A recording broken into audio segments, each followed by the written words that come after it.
This story starts on a beach in the Bahamas.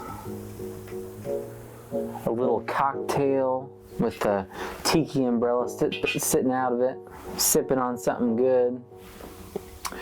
Just kidding. We live in Indiana. It's snowing in the middle of April. That's fun.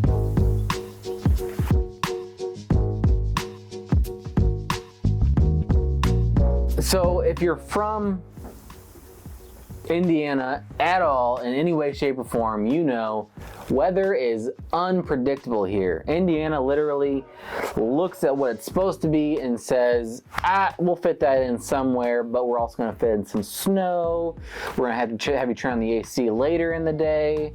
And it's just crazy. It doesn't matter what time of year it is, Indiana will find a way to throw you a curveball.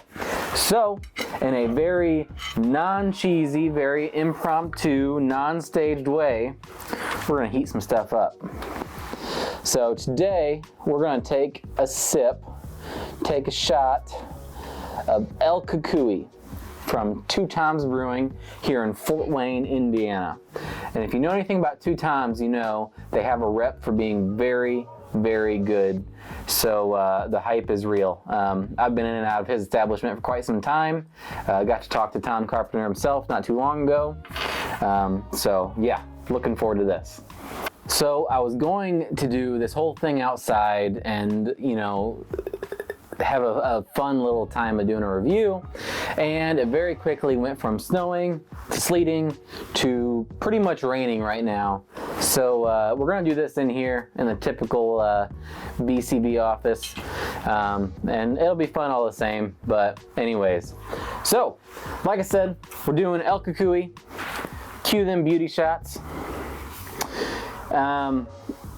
This is called a Mole Stout, styled after the mole sauce, I would believe, in Mexico. So, you know, as it says, a stout with ancho, guajito, and habanero peppers plus Ceylon cinnamon sticks. Forgive me if I butchered any of that.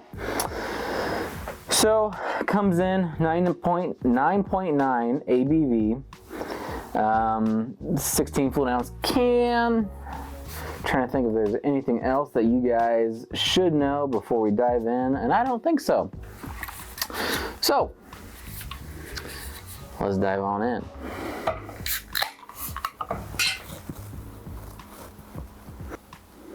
This was canned some time ago in 2019. So I had the opportunity to try it when it first came out. From what I remember, I should say, I don't remember it standing out all that much to me. Maybe it just wasn't what I expected.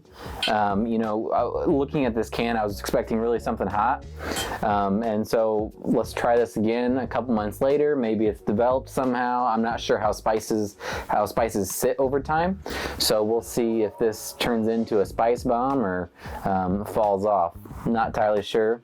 Let's see. A little bit of cinnamon on the nose. Not much, just a typical kind of stout smell. And for anyone who's had a stout, you know what I mean. All right. Quite a bit of oxygen going on, a little bit ahead. So yeah, as this is opening up a little bit, I'm getting some more of those spices, a little bit more cinnamon. So yeah, let's try it. I'm trying to keep this short and sweet, so. Ooh, that's better than I remember. That is better than I remember. So immediately you get a little bit of that cinnamon. The habanero peppers, I think when I read that, I was expecting a really good kick. This is not a kick beer. This is not spicy at all.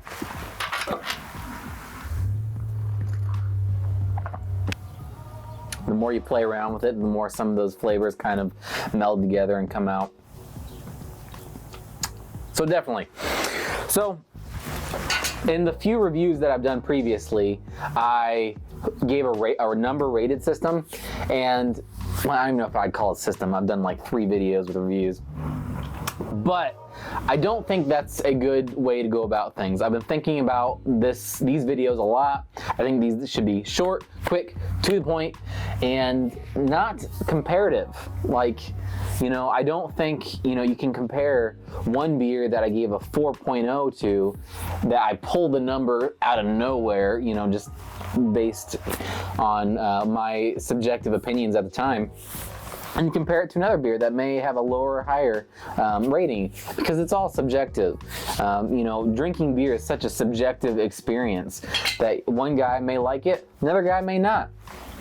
So what I'd like to do is just do a categorical shift where these beers will just fall into separate categories, and it's really up to you, the viewer, to decide if maybe I chose wrong. Who knows? You know, I'm just one guy. I drink beer. I'm not an expert. So, you know, definitely after you watch the video, go decide for yourself. So for the purposes of these reviews, I think may change, little clause there. What I'm going to do is no bueno, little Hispanic throw there, decent, good, and fan-frickin-tastic. So again, that's no bueno, decent, good, fan-frickin-tastic, and that will be quote-unquote what each rating is. El Cucuy, what are you? Well, you know, just thinking about my past experience, I might have given it a decent, but I don't think I appreciated the beer for what it is. You know, categorizing it itself as a Mole Stout, you know, it's not something that's going to be spicy. So, you know, I think I misrepresented in my mind what this was going to be when I drank it last time. Now, I think this is a good beer. I really do. I think it's it's one I'll definitely come back to when this comes out again from Toms, because this is not available right now. I bought this in 2019. When this becomes available again, I'll probably go pick this up again. Am I gonna go out of my way? I don't know. It is good. I can give you that. It's a good beer. Definitely try it. And of course, you know, like I said, I'm not an expert. It's subjective. You may hate it. You should go out and buy it and try it yourself. Thanks for watching, guys.